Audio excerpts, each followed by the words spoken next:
Jason, just try a little tenderness. Try a little tenderness. That's all I'm saying.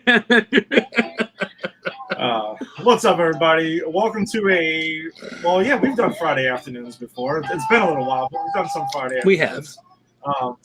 We've been here before. Thanks for joining us to kick off your holiday weekend with some comic book talk. Brand new episode of Granny's Peach Tea, episode 118. And, opening up with some Otis Redding, Try a Little Tenderness. And if you saw Secret Invasion this week, you know exactly why. So, can't wait to jump into it and talk about some stuff we got. We got a season finale of Superman and Lois. We got the series finale of Gotham Knights. Woo! Yes, we do. This is a celebratory episode, my friend. It so is. Second episode of Secret Invasion, which has got a lot of people talking here because we got some stuff going on down there in the MCU. And our movie of the week is Stan Lee, the documentary that debuted. It was actually 2 weeks to today on Disney Plus, but we had some other bigger movies that came out that we needed to address first. So, we're here. Yeah. I think the Flash took priority over Stan Lee. I think. What else did we cover? Transformers, Rise of the Beast. Yeah. Yep. No offense to Stan Lee, but I mean. No, not at all. So, but with me as always is Jason. Jason, what's up, man? How's it going? Good to be here. As you guys can see, I have to use my phone today. For those of you who know me in real life, you know that I am cursed with technology. It never works properly for me. My PS4 never worked properly, and no one else had an issue with it. So I wake up today. I come in to log in today, and the laptop that I do the show from is just inexplicably broken. Like the screen looks like it's a pattern, like someone took a hammer to it, though there's no crack in it because I didn't actually do anything to it. So, here I am on my phone, but Ed said it actually looks better, so maybe I'll switch to my phone from now on. I'm gonna be honest. I think you look good today, man. It is very clear. Your phone's probably newer than your laptop, no? Know what it is? It's my internet sucks in my apartment. Okay. That's what it is, and I do it in the living room or the bedroom rather, okay. And because we have like pre-war concrete walls, which is great when I don't hear my neighbors, but it really does keep out the signal. So I'm noticing we don't even have our usual delay, so maybe I will just start doing it from the phone. Yeah, who knows? Maybe it was a blessing in disguise, briefly. At least regarding this part of it. Yeah, this one and only part. Yes, literally this one and only part. Hey, I'm trying to go with some silver linings, man. I appreciate that. I'm trying. I'm not saying it's working, but I'm just trying. But yeah, we've got some stuff to talk about. We're going to go a little bit off the usual path to start the show. But before we do start that, I'm excited. During the broadcast, make sure you can to support us. You can send us some stars. It's a digital gift that helps us earn money for Pop Culture Pro. So come hang out on this Friday afternoon and let's talk some stuff. Hi viewers! You should give us some stars. Listen, Jason, you just keep your stupid comments in your pocket, right? You mean the pocket of me underwears? me underwears. All right, so you follow us on social media. You aware there was the room celebration was on Tuesday night, and me and Jason joined Tim and spiritually joined Rick in Florida, who got his boys to cancel a fishing trip because they heard he was going to see the room. That's a very Rick story, right there. Of course it is. Of course it is.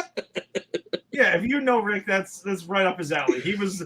Apparently, some buddies of his were trying to get him to go on a fishing trip that night, and he was like, dude, I'm going to go see the worst movie ever made. And one of them was like, The Room? And he was like, yeah.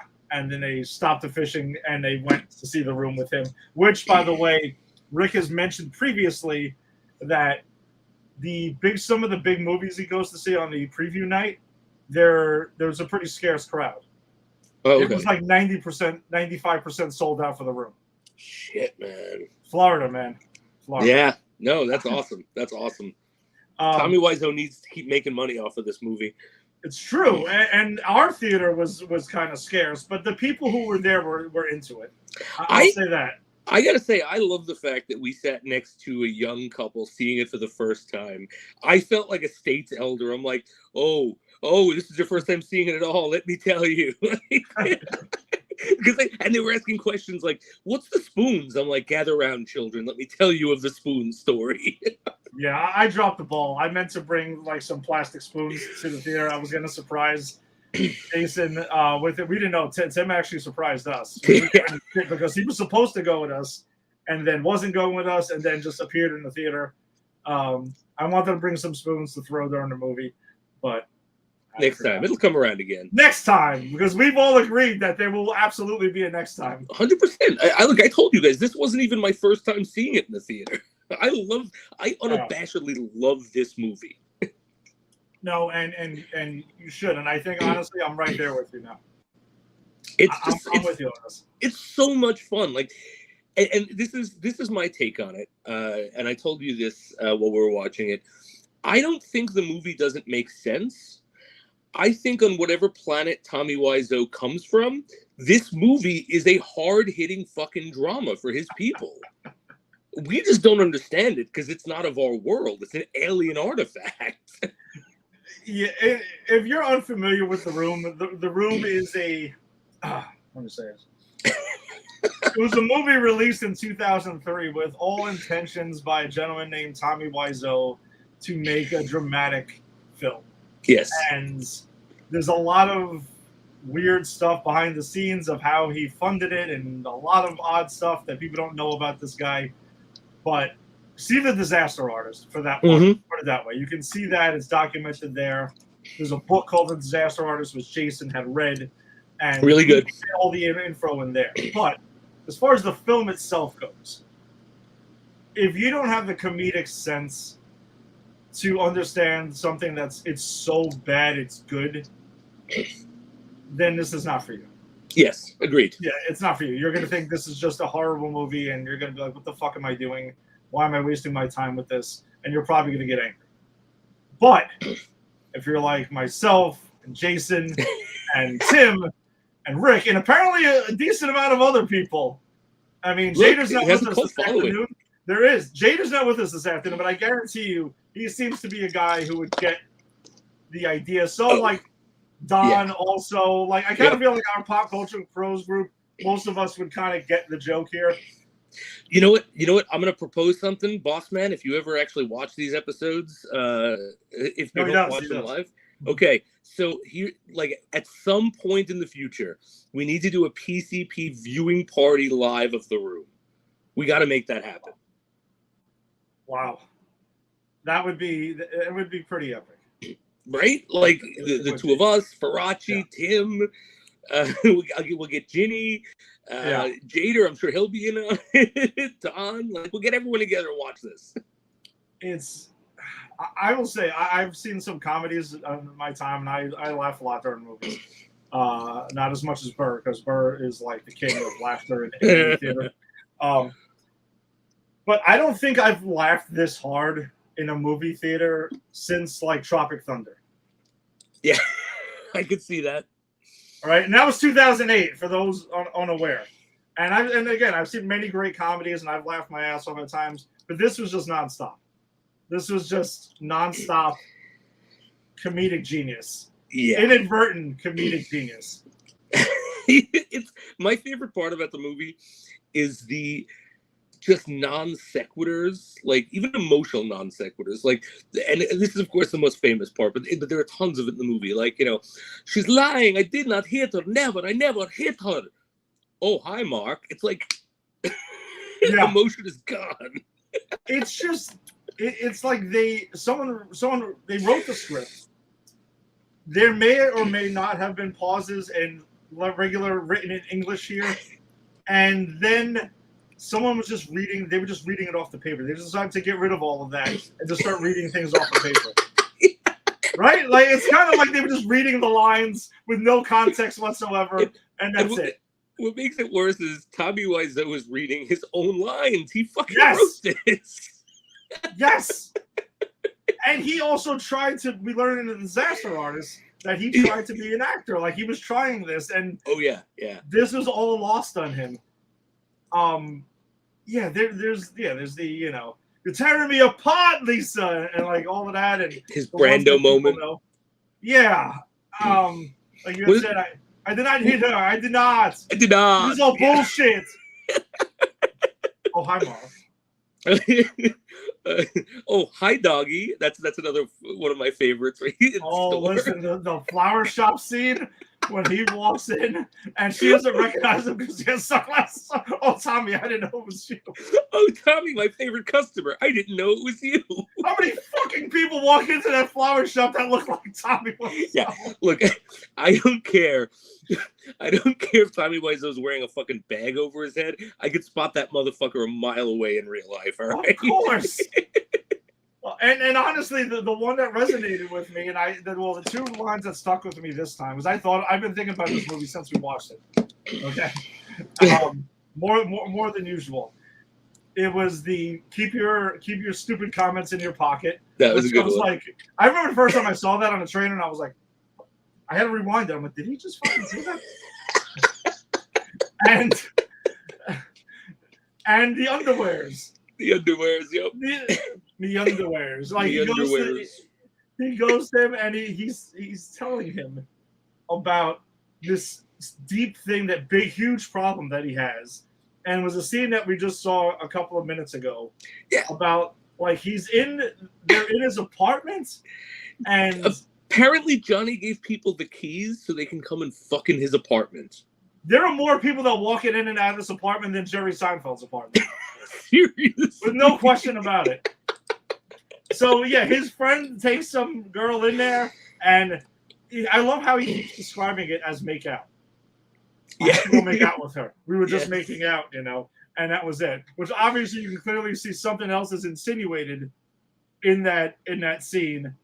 And then the mother walks in, and his clothes were all over the place, and then she finds his underwear, and he gets really embarrassed, I guess, because it's sticking out of his pocket. It's yeah. But why is he talking like a pirate? I don't know. The underwears. Who fucking speaks like that? No one.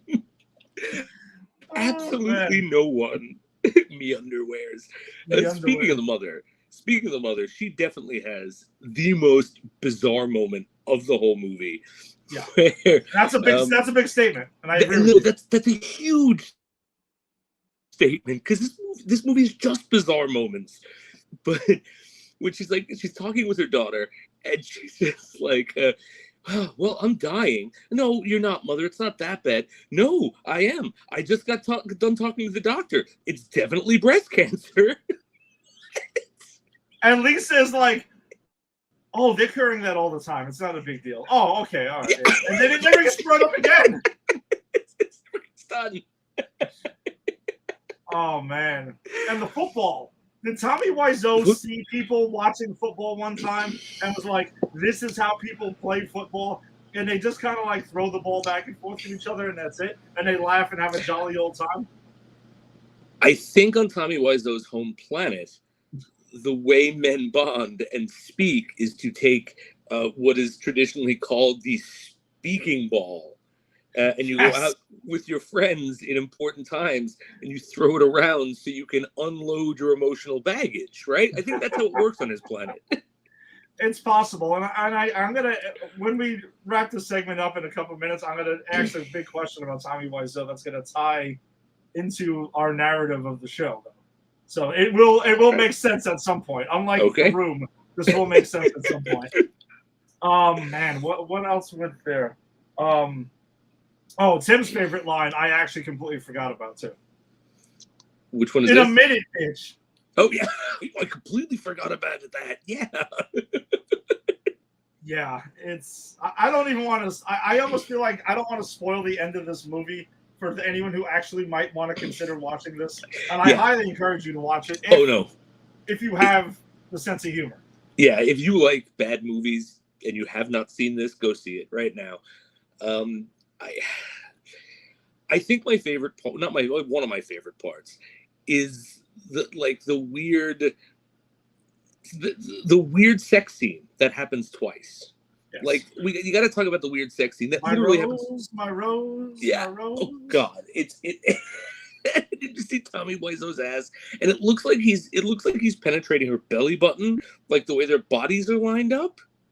See, you and Tim keep saying belly, but I'm thinking more rib cage. Like he's that off. I think he's that off. Wow. You think he's like it's a rib cage? Wow. Yeah, I think she's going. I think he's going after a rib cage at some point. I mean, put it this way, it's just way off, man.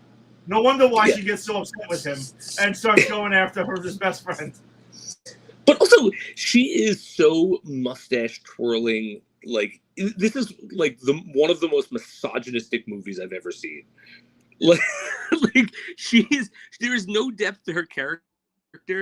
It is, I'm with Johnny. I've been with him a long time. He's a good provider. He doesn't excite me sexually, so I'm going to ruin his life. It's like, what? Like, she gets him drunk. Like, hey, we're going to have a good time. We're going to party. We're going to fuck each other. And she gets him drunk and then starts telling everyone he beat her. It's like, that's evil. No, she is one of the most evil characters in cinematic history. Yes, seriously. I asked him if she's worse than Jenny Gump. He must have said yes, right? No, he did. He did say okay. Yes. He agreed with that. Because he's always states that Jenny Gump, and I usually go to Joaquin Phoenix and Gladiator. Oh, Commodus. Commodus. That's who I keep going to because I have never been more angry at a character in my life than Commodus. When I finish every time I watch Gladiator, I fucking despise him. I really hate he's him. Terrible. Which means that Joaquin Phoenix is awesome. He's doing his job. Oh well, Joaquin Phoenix always brings it. Yeah, he's phenomenal. You know what the irony of it? The irony of Commodus is because he actually that was a real Roman ruler and was really just as bad as they say he was in that.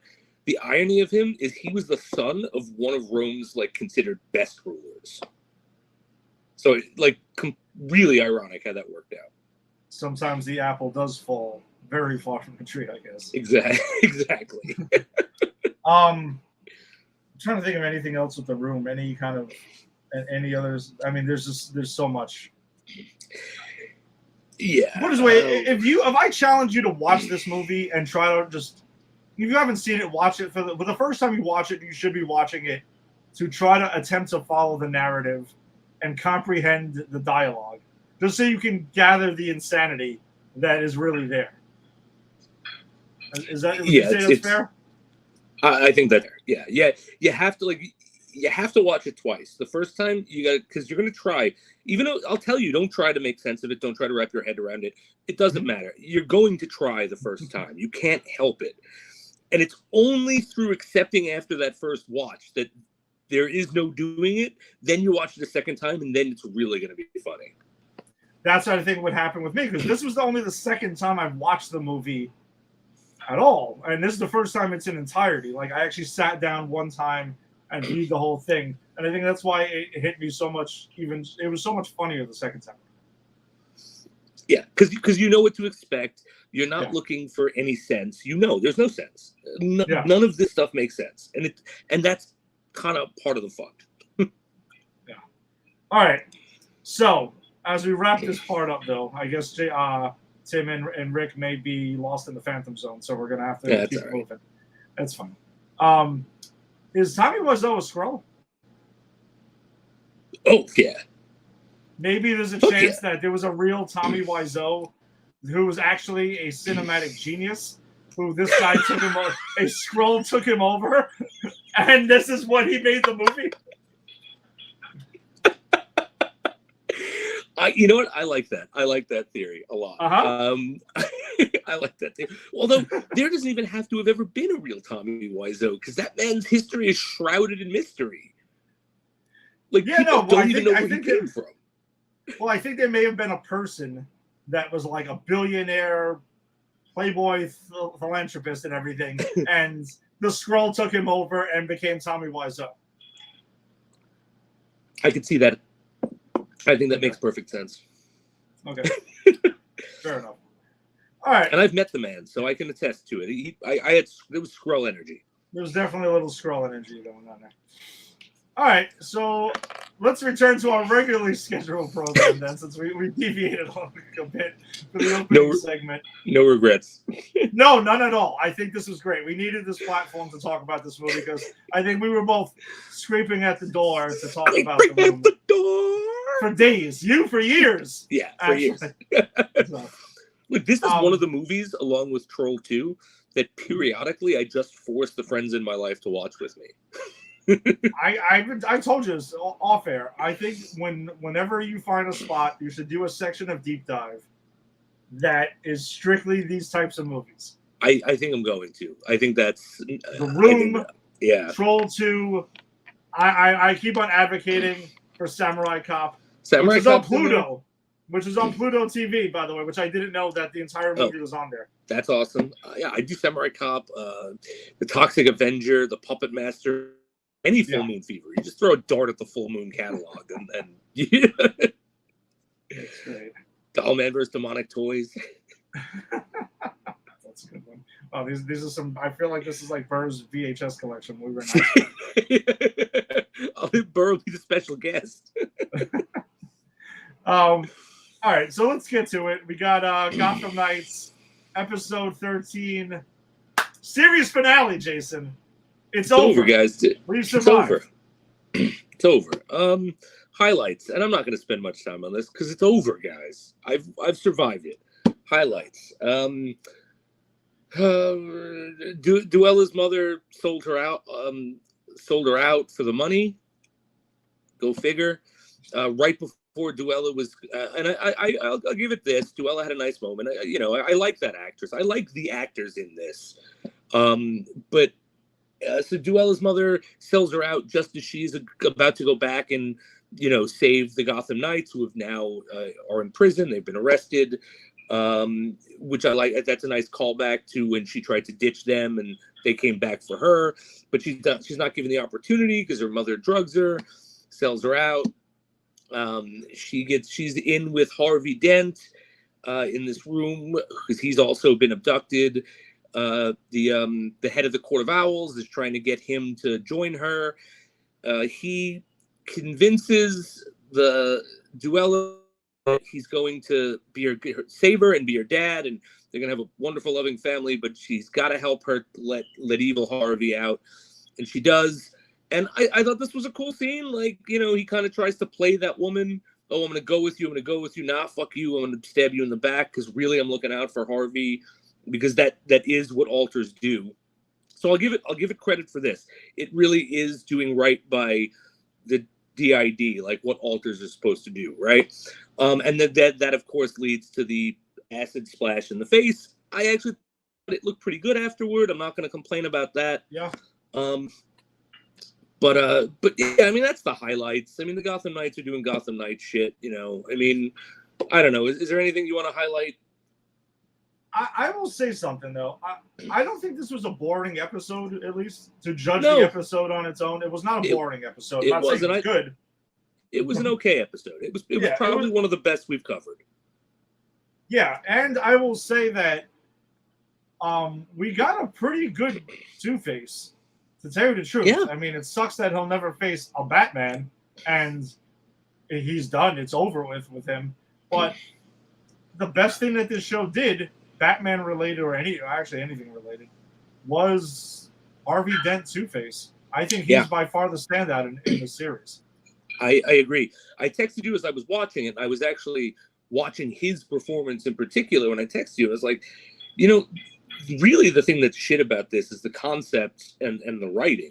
Because I think the actors are killing it with what they have. And him in particular, I agree. He is the standout. Like, I'd actually kind of love to see him get a shot at a Two-Face in something that matters. Because he looked good and the acting was there. Yeah, if there was a way to pluck him and put him into something else, sure. I would like to see him, again, face a Batman or something like that, but we're never getting that. No. But plus, this is dead on arrival. I mean, that's it. This show was doomed before it even happened. Yeah, and again, and just to go back to it, not to beat a dead horse, but it was the concept. It never stood a chance because we're in there is so much superhero fatigue, which we've talked about on the show, and to then add this nothing show to an already saturated market. It's like, who's gonna watch this? Like, why? Like, if I wanted something superhero-y, I could actually go and watch someone fight crime that I've heard of. Yeah, and I think that was also we talked about this before, and it was one of the damnedest things that this show was going up against, is that you didn't have recognizable characters at all. If you had that, and this whole thing plays out the same way, I think maybe we would have seen it a little bit differently. Like, it would have been that. Oh wait, there was actually something though before the series in the whole, before we finished the obituary for Gotham Knights. In the episode when they got some stuff from the GCPD lockup that was supposedly from the Batcave, they did have Nightwing's batons. Oh, right, okay. One of the guys was using Nightwing's batons, and it looked like it was a Robin retractable stick. Yeah, would be nice to have those characters in this. Sure. If they would have given us what I thought we were getting when they first announced the show, which was similar to the game that you were playing, or still playing, then shit, you may have gotten a season 2 one way or the other, even if it wasn't written that great. At least people would have cared. Yeah, and that's the thing too. And I think a lot of people who, like myself, who I wasn't really keeping up with it, but you tell me a show called Gotham Knights is coming out. Gotham Knights is a fucking known property. It's the Bat family, and then you give me no one. It's like, why did you call this Gotham Knights? I mean, I think they made it worse on themselves. Yeah. Oh, and damn it, I'm sorry. Another thing with the episode too. What were your thoughts on the twist that we got regarding Taylor's parents being Ducard? They worked for Ducard, and they were, I guess, they didn't use the word League of Assassins or League of Shadows, whichever version they want to call it. But, because it seems like that keeps going back and forth. That was the big twist. Yeah. And he was going to go train with them. Yeah, I forgot about that. That was stupid. Sorry, that was really stupid. Yeah, that didn't do anything for me either. I mean, and like, isn't Ducard the guy, like, in the comic book? Because in the movie it's Liam Neeson's like alias, but in the comic, isn't Ducard in fact the investigator that Bruce Wayne studies under? Yes, and that's how.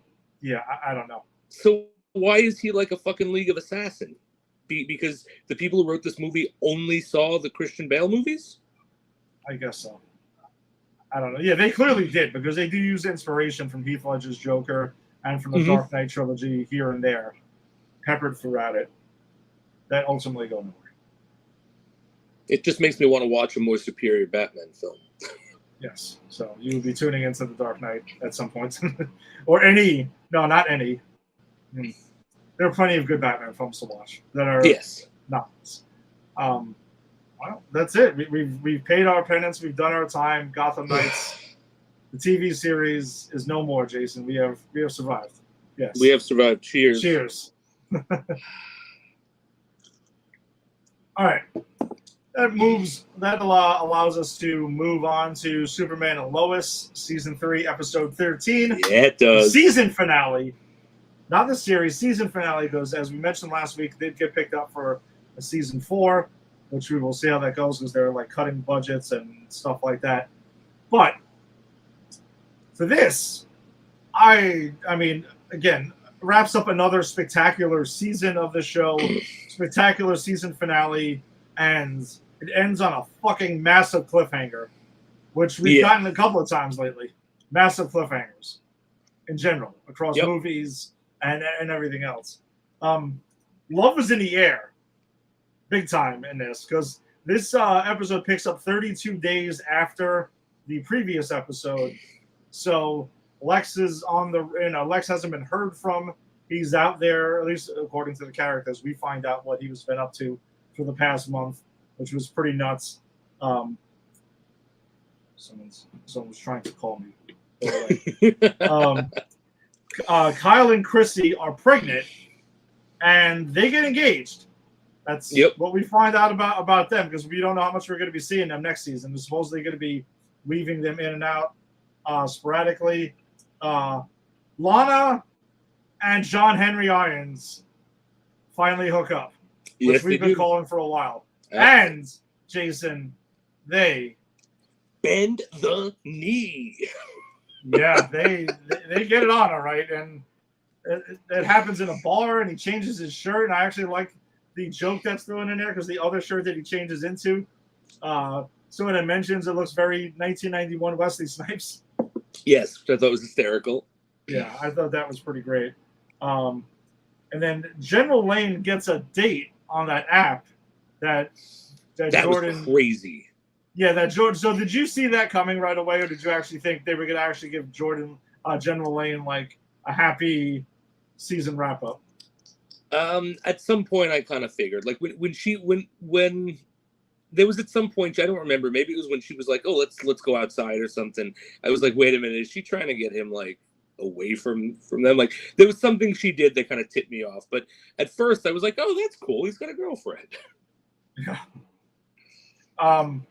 So yeah, it turns out that she works with Lex Luthor and is basically gets drugged in an alley and pretty much using things. Lex Luthor is extremely diabolical and was slowly hatching his plan over a month. And since Lois kept producing content. And what I love about it is this isn't about Superman. Like he's removing pieces of the chess pieces off the board so he could get at Lois. Like him trying to get Superman, it has nothing to do with Superman. And I kind of really like that. Yeah. Oh, I'm sorry. I'm trying to. This call is trying to get through. I guess it's okay. No, so he kidnaps her dad. He kidnaps Lois's dad, and he literally says, like, all right, that's one. Now we got to work on Superman. And his plan for Superman is insane. It was certainly something I didn't see coming. Ed had told me when we were talking, he didn't see it coming. But we see that he's got Bizarro chained up in that underground. And he's been experimenting on him and trying to figure out what Mannheim did to him. And he realizes that he can die and he just keeps regenerating, coming back, and he comes back stronger. And as soon as I heard that, I texted Ed and I went, wait a minute, is Bizarro gonna be Doomsday? Yeah, and he absolutely is. He has the fucking S like burned into his chest and everything, and that's how they morph him into that. And at the end of the episode, Lex shows up to fucking like the Kent farm, and pretty much is like, dude, you're like, you need to fucking get. Lois should have taken my offer. You'd prepare to fucking die, and he unleashes Doomsday on him, and they fucking just battle it out everywhere.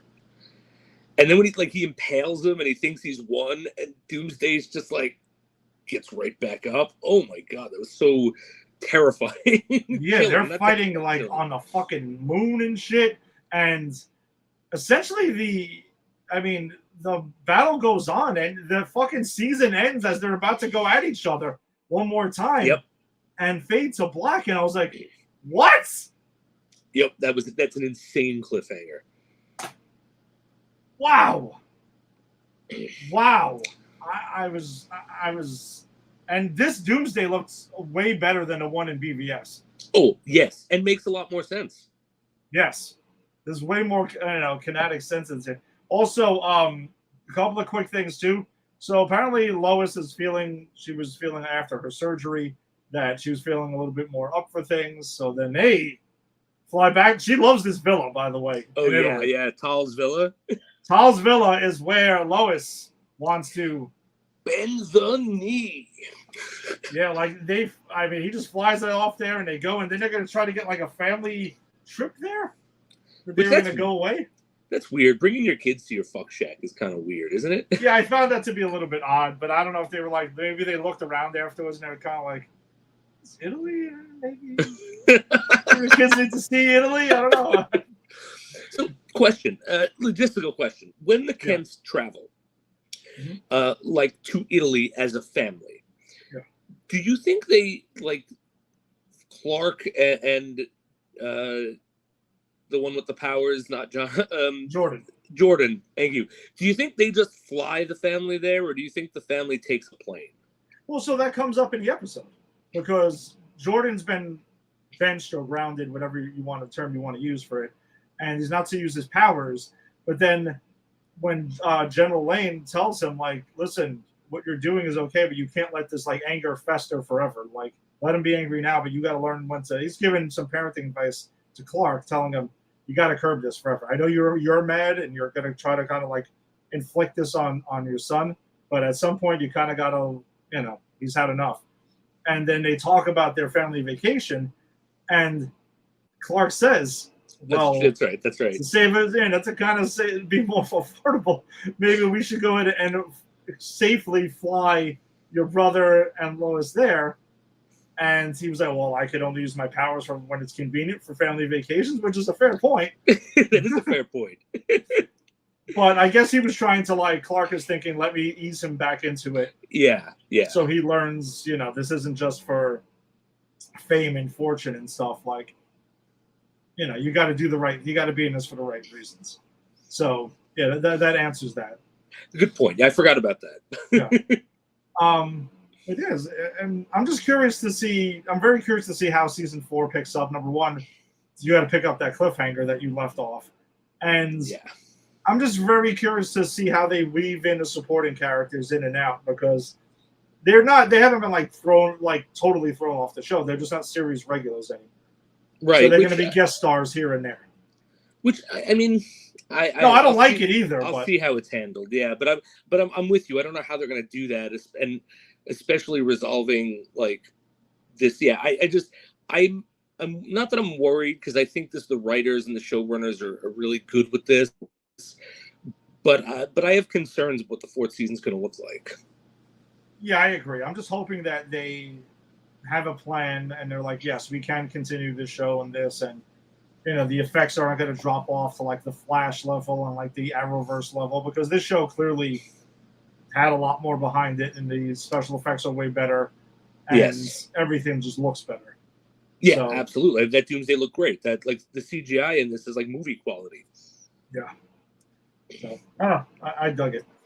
So farewell to Superman and Lois, I guess, until early next year. I mean, I'm assuming they're not going to be back in the fall, I don't think. The only one left standing of the CW DC superhero shows. Yeah.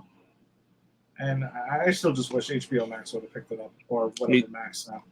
Me too. All right. So that brings us to Secret Invasion Episode 2. Let's drop the spoiler ticker across the bottom, because this show did drop 2 days ago.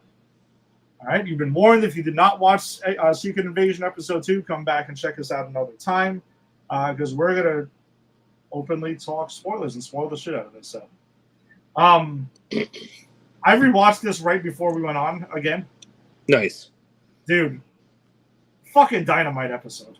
It's a great episode. It's dynamite episode. Really. I mean, the thing is, it's like there's not that much action in this episode. There is so much in the dialogue and conversations that happen in this episode. Mm-hmm. It's extraordinary.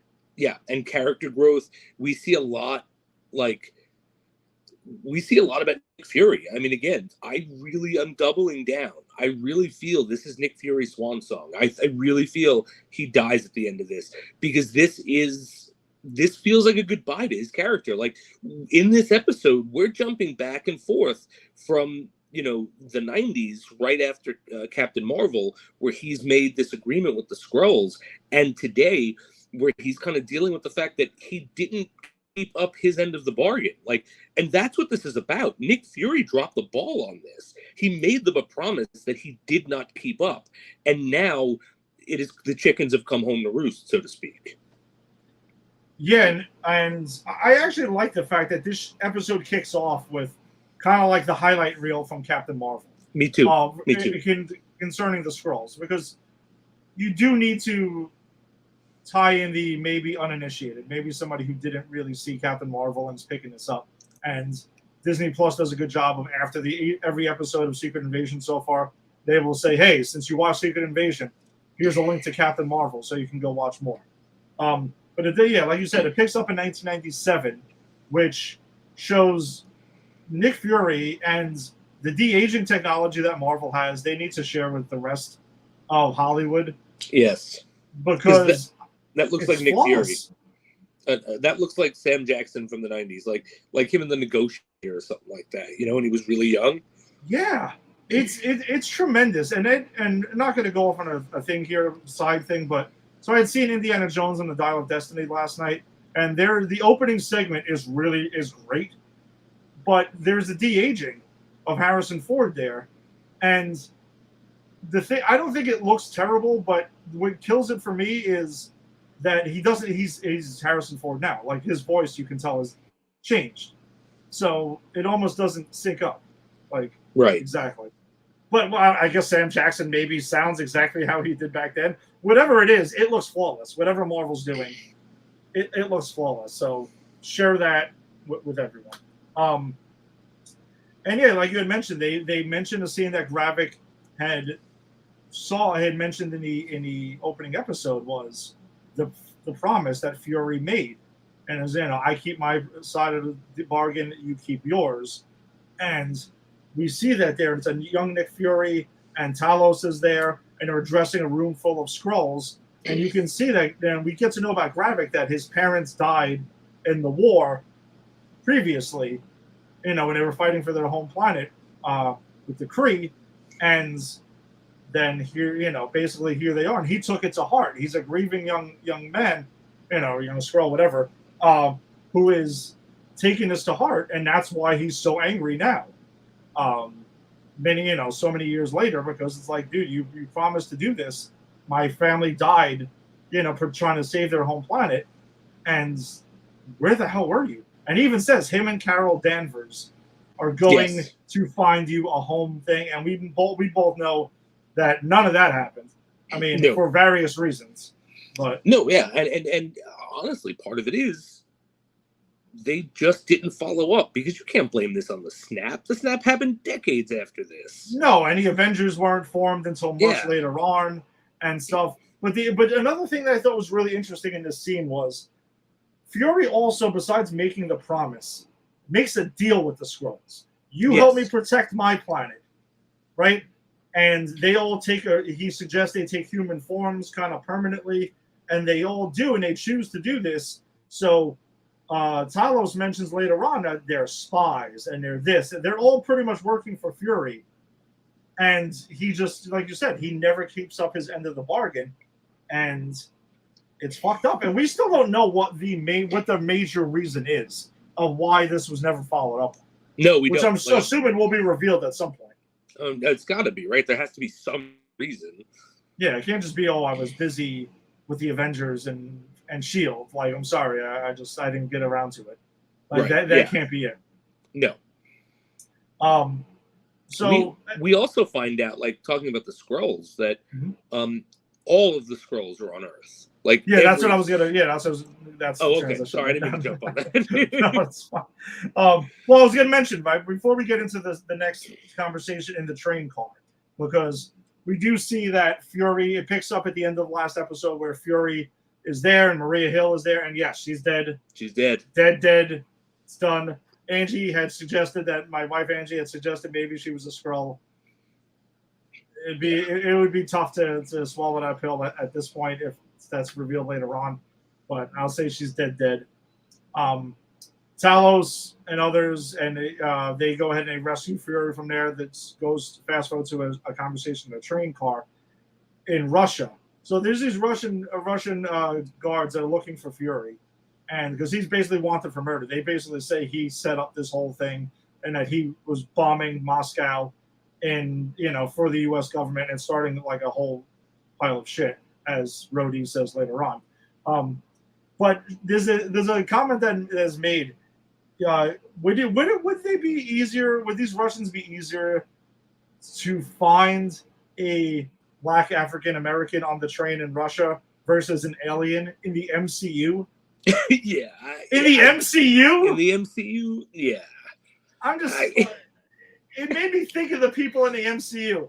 Post snap, post everything. Aliens exist. Yeah, Crazy shit happens now.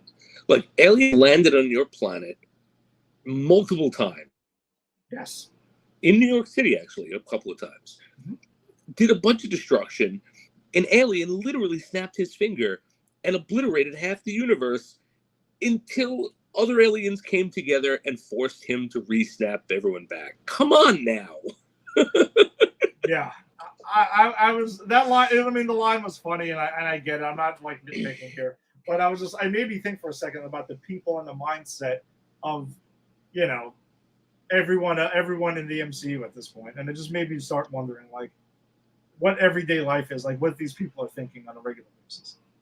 Oh, it's gotta be terrifying. Yeah, I would say. But then that train conversation that you mentioned. So Fury and Talos have this conversation, and Fury divulges him and his mother used to take the train when he was younger. And that was such a nice monologue. Yeah. No, go ahead. Get into it. No. Go. It was just such a nice monologue. Like, yeah. He's talking about taking the train. He's hungry, right? And the smell of what was it that he? I don't remember exactly what it is. You saw it just today. I saw it on Wednesday. So. Well, yeah. He goes over stuff like, again, like chicken and stuff like that they made that they used to eat, and because they, at the time he's referring to, they'd have to sit in a colored train car and everything, and that era. And he was just saying that, they were hungry. It was fucking hot as hell. Like, these cars sucked and everything. And he said that they would play a game. It was like, tell me something I don't know. That's right. And it leads to knowing how we know Nick Fury at this point. You knew that this was going into an interrogation. And yeah, exactly. He tells Talos, well, let's go a couple rounds. Let's play tell me something I don't know. About the Skrull home planet. Tell me something I don't know, because Fury knows something's going on here. Like, what the fuck is this? And Talos essentially says that 1 million Skrulls survived, and all of them who aren't captured, essentially in this other colony, are here on Earth. And Fury's fucking head basically explodes. Yes. And I love Talos because he's like, well, what did you want me to do? My people were being hunted and exterminated. What would you have done? Yeah. And we know what Fury would have done. Fury would have done the exact same fucking thing. Mm-hmm. And Fury kind of loses me in this part of it too, where I'm just like, dude, you fucked up. I mean, I don't want to hear about, because he even says like, the host, they get to set the terms. I'm like, yeah, but the host. Here's the thing, though: the host gets to set the terms, but the host doesn't get to ignore the terms. The terms were, you help me, and I help you. Yep, and that clearly didn't happen. Fury gets pretty pissed and tells him to get off the train car. Like, yeah, that's crazy. Well, I think Fury also does make a decent thing. 1 second. He makes a decent point where he even says, like, Talos, you've been here long enough. Humans can't coexist with each other. We're fucking at war with each other all the time. There's no tolerance here for this. We can't accept another species in the mix and expect things to go smoothly. So Fury doesn't lose me there. But the whole grand concept of him not holding up his end of the bargain is where he loses.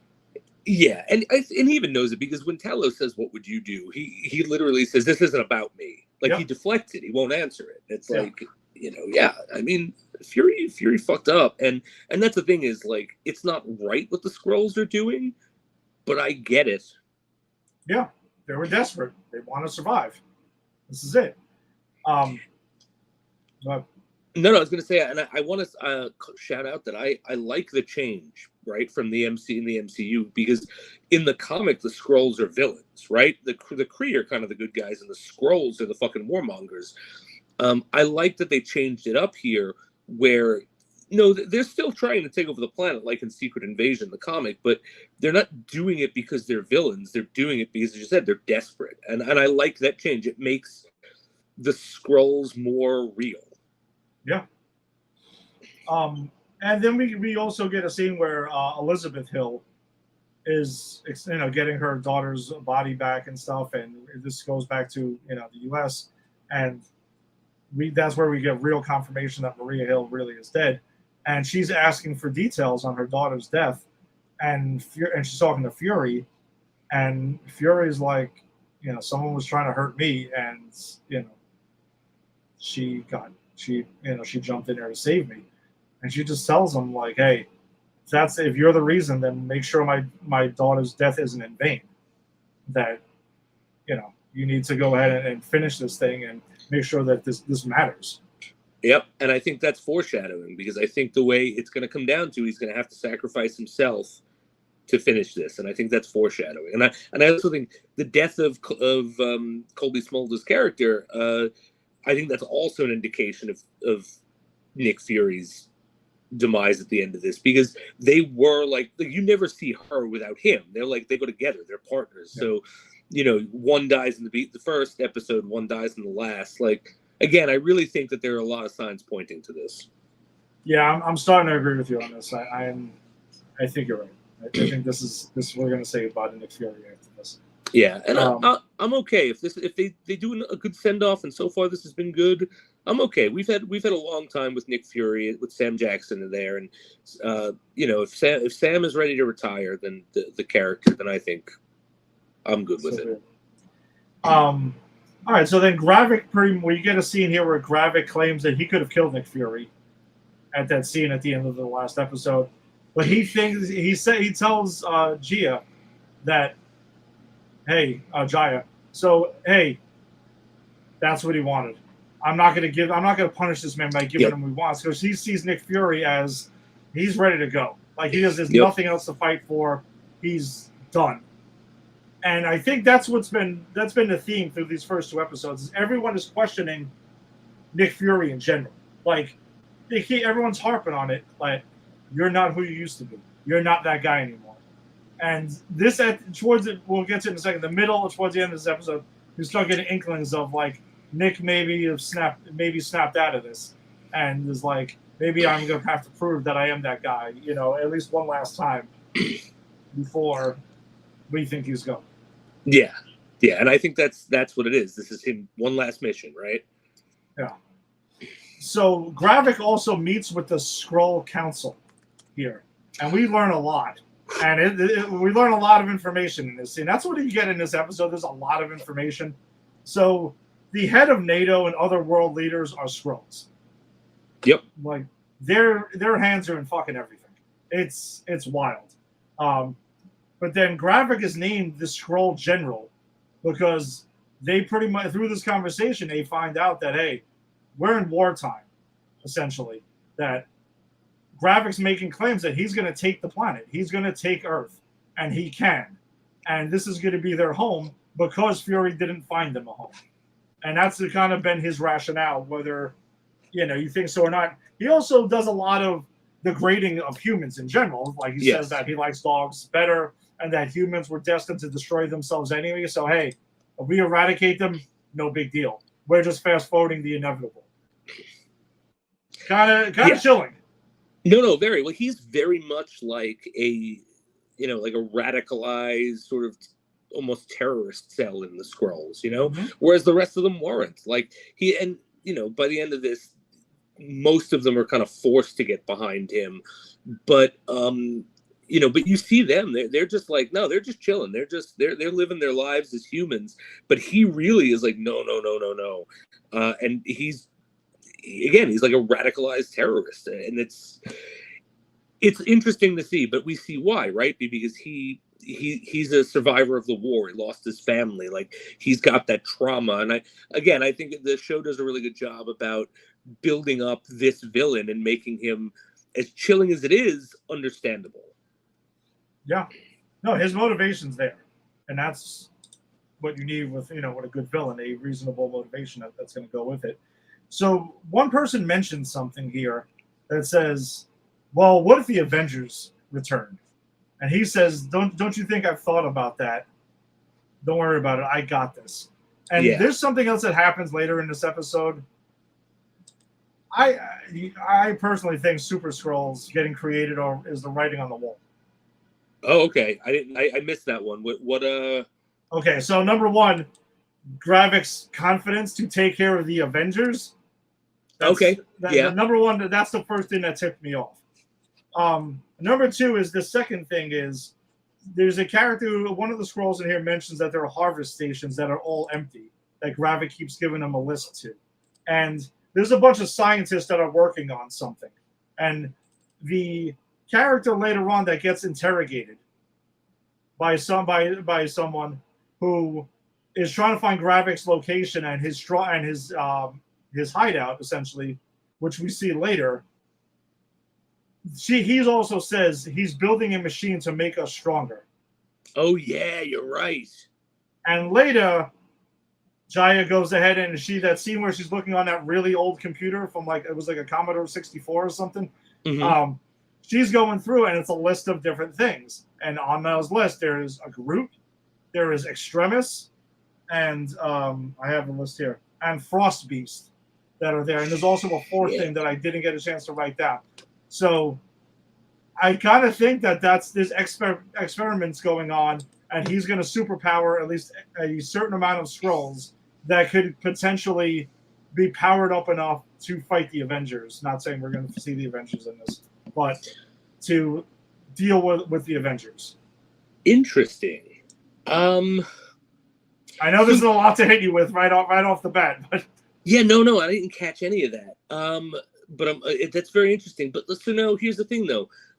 Is it going to be Super Skrull like we get in the comic where he's got the powers of the Fantastic Four? No. Right? So they're just going to be super powered Skrulls, right? Yeah, that's kind of so. Yeah, let me be more specific. I think super powered Skrulls. Maybe they have different powers of the Avengers instead of the Fantastic Four.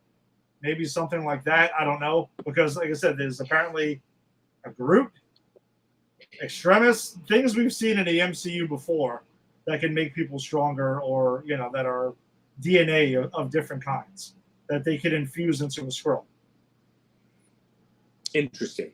Okay, yeah, that makes sense to me, and I would like to see. I could be way off on this. I could be, but that's what I'm throwing at. That makes sense.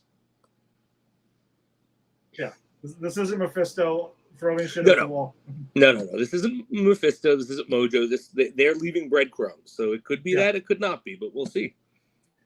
Okay, so that covers that, and then the big thing here is Rhodey shows up to Moscow on behalf of the U.S. government to deal with these accusations of Nick Fury and Maria Hill being there to basically start World War III, essentially, in Moscow. And he's pretty much telling them, listen, you got to give me some real evidence because this whole Russian doctored shit, I'm not going for any of that. Could be, it could not be. And he ends up getting Maria Hill's body back to transport there. But he makes a joke that somebody from Slovakia is kind of giving him some shit. And he turns around and he says, I just want to put on a suit and fucking carpet bomb this shit right now. Yes, he does. Then Nick Fury says that to him later, too. Yeah, that's what I was going to get into. It's funny how they had the same exact thought process on this shit.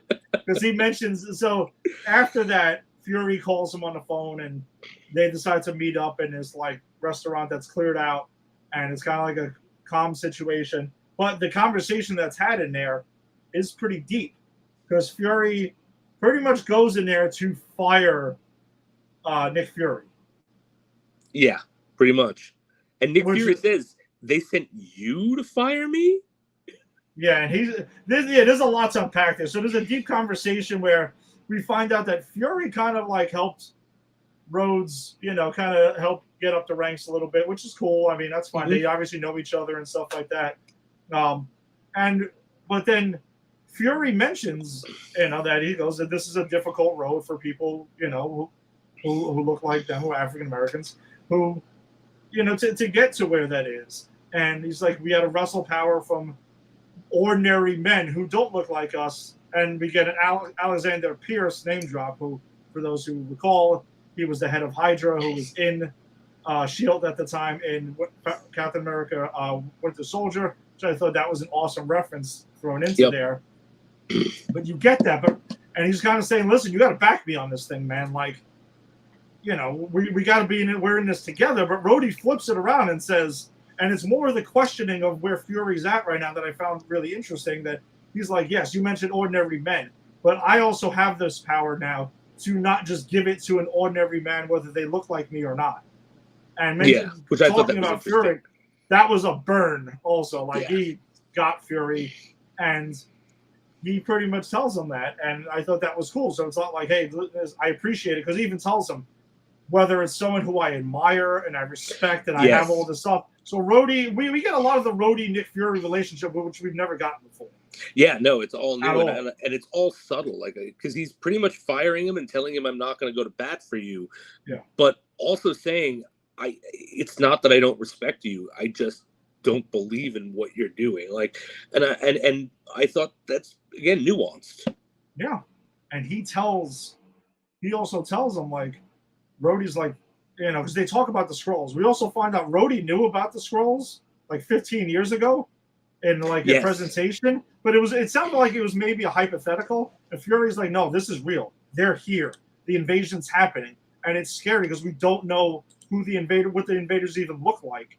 And Rhodey responds saying, maybe we should call our friends, meaning the Avengers. Right. And Fury. What did you think of Fury's reasoning to say, we can't risk that because they could get copied and turned branded terrorists after that by the Skrulls?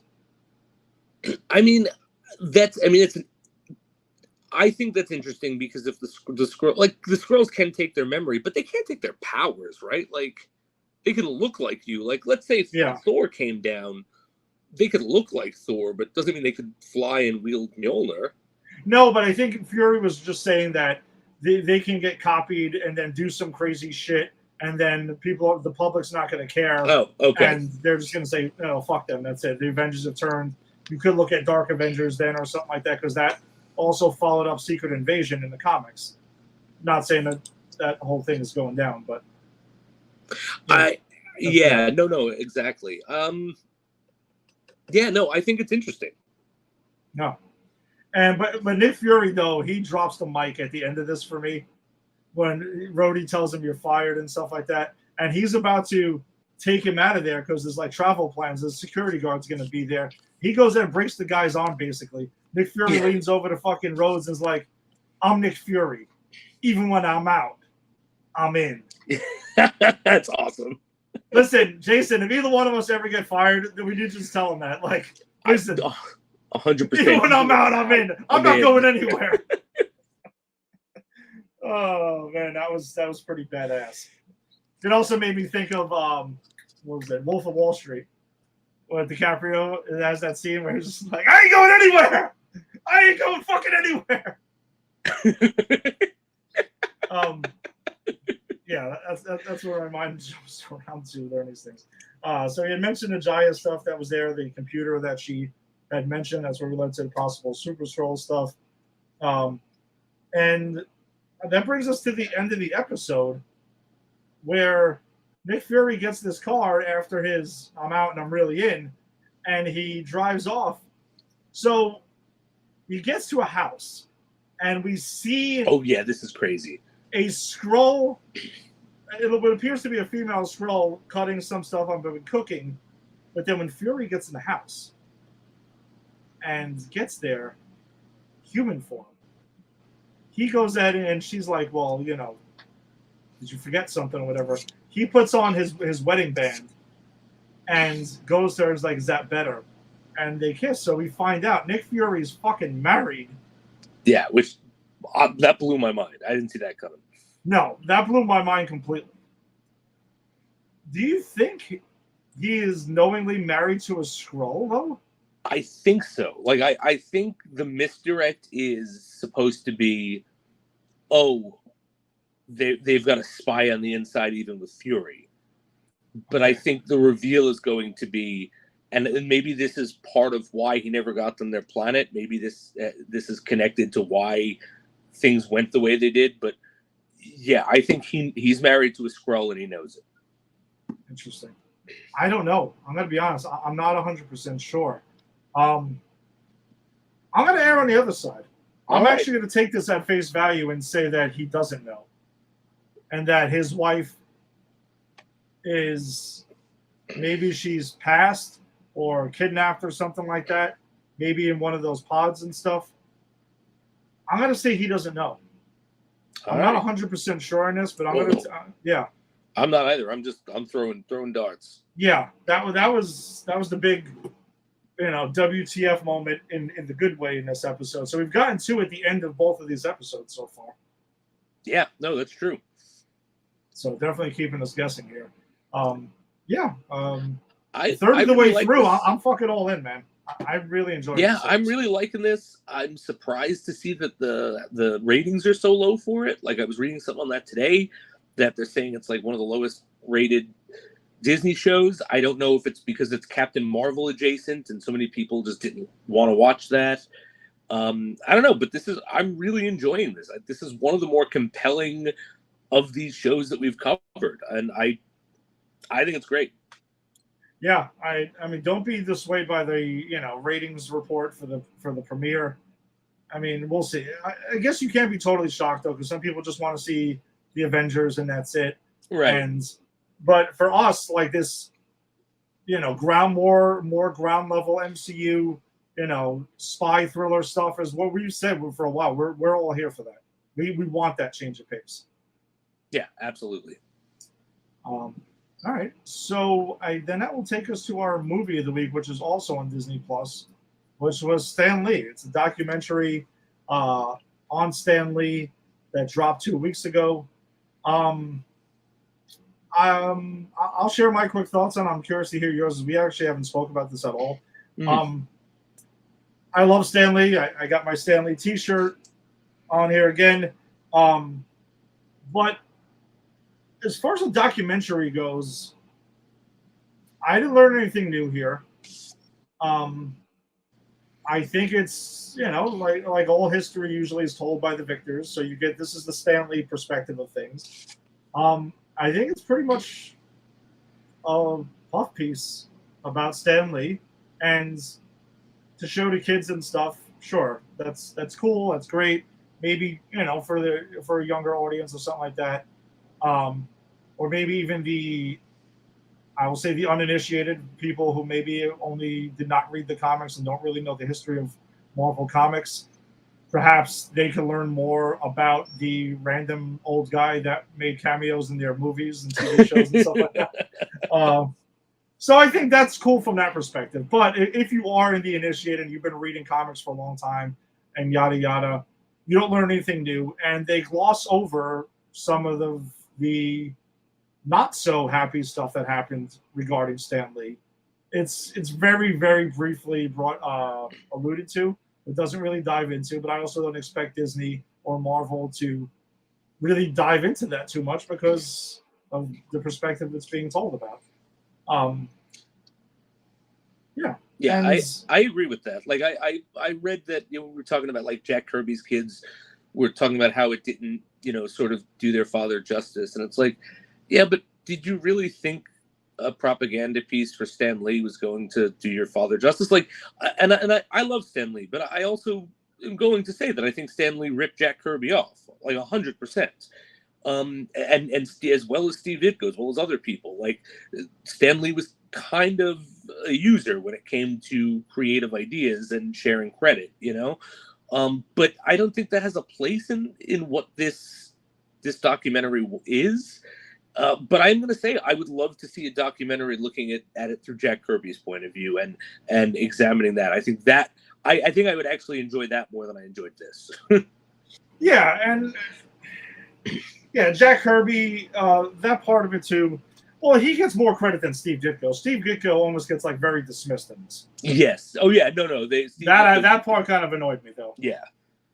But I will give credit to the movie though, because it did play like that recording it played where Stan Lee calls in to wish Jack Kirby a happy birthday and then starts instigating shit with him.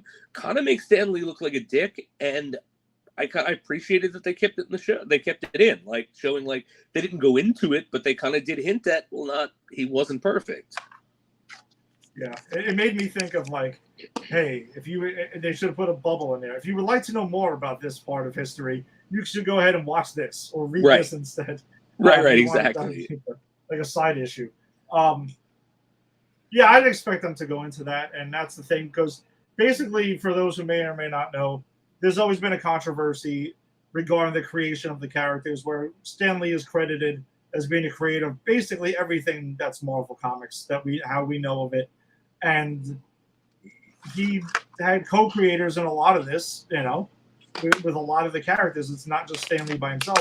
Listen, Stan Lee's the man one way or the other. That's fine. Maybe he had more influence or not. We don't know. That's the thing. A lot of people just don't know. With Jack Kirby and Steve Ditko, like Spider-Man is always by Stan Lee and Steve Ditko, but more of it has been like every Stan Lee just single-handedly just thought of these things right off the top of his head one day, and that was it. And that's just not the case. And in the documentary, they do mention that they vaguely say that we just don't know what happened during those things. Like, there's just a lot of mystery behind that. Right. And we're never going to know for sure.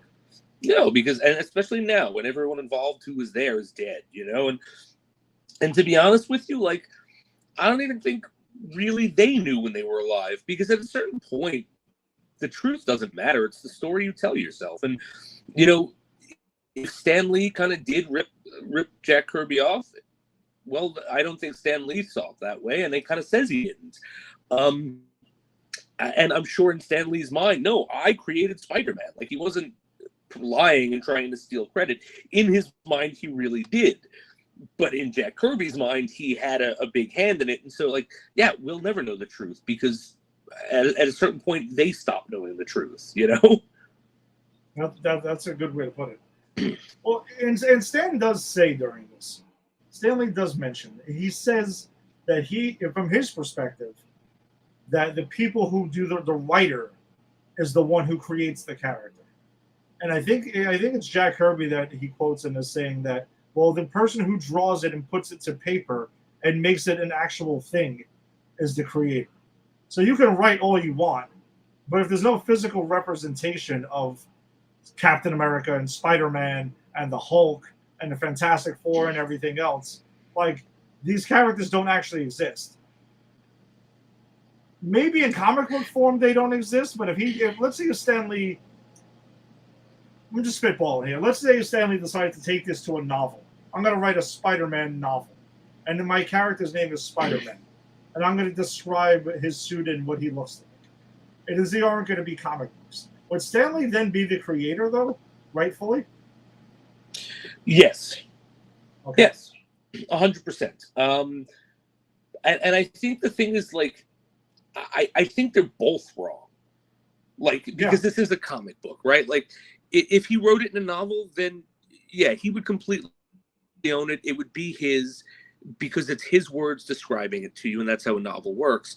But when there is a visual representation of it, like, and Stan Lee kind of shoots himself in the foot on this one in this documentary, because he said, yeah, well, I had this idea where I saw a fly walking up a wall, and I thought, well, what if someone who could climb up a wall like a spider, and I want him to be a nebbish teenager from Queens. So he has this idea. So yeah, that's all him. But then he gave it to Ditko, and Ditko, like, was drawing it too sort of buff, too big. And he was saying, no, that's not it. So if Jack Kirby didn't have a hand in creating it with his visual, then why, if it doesn't matter who draws it, if it's just the writer, then why was Stan Lee saying, no, Ditko, that's not really what I'm looking for? It doesn't matter, right? You've put your words down. And so I think in this, it is a marriage. I think it's 50-50. I think Stan Lee created these characters 50-50 with whoever drew them, because when you think of Spider-Man, you don't think of Stan Lee's words. You think of Jack Kirby's visuals. Well, Steve Ditko. I'm sorry, for Steve Ditko's visuals, right? For Spider-Man. Yeah, my bad. But like, that's the thing, is like, it's a marriage. And I think the thing is like, Stan Lee kind of took more credit than he should have. And I think, again, because Stan Lee really felt, well, I put the words on paper, they're my creation. But I think that's unfair, because it does matter. Like, I mean, look at fandom, right? How much do we bitch when they get a color wrong in a suit in real life? Yeah. Right? The visuals matter. No, they do. And when I was a kid, I remember when they switched over Spider-Man to the black suit. I lost my mind. I thought it was the dumbest. I hated it. I despised it. As I got older, I learned to like the black suit also. But Um, yeah, you're right because my thought at the time was Spider-Man wears a blue and red costume. What are you talking about? Like that's not Spider-Man. So you're right.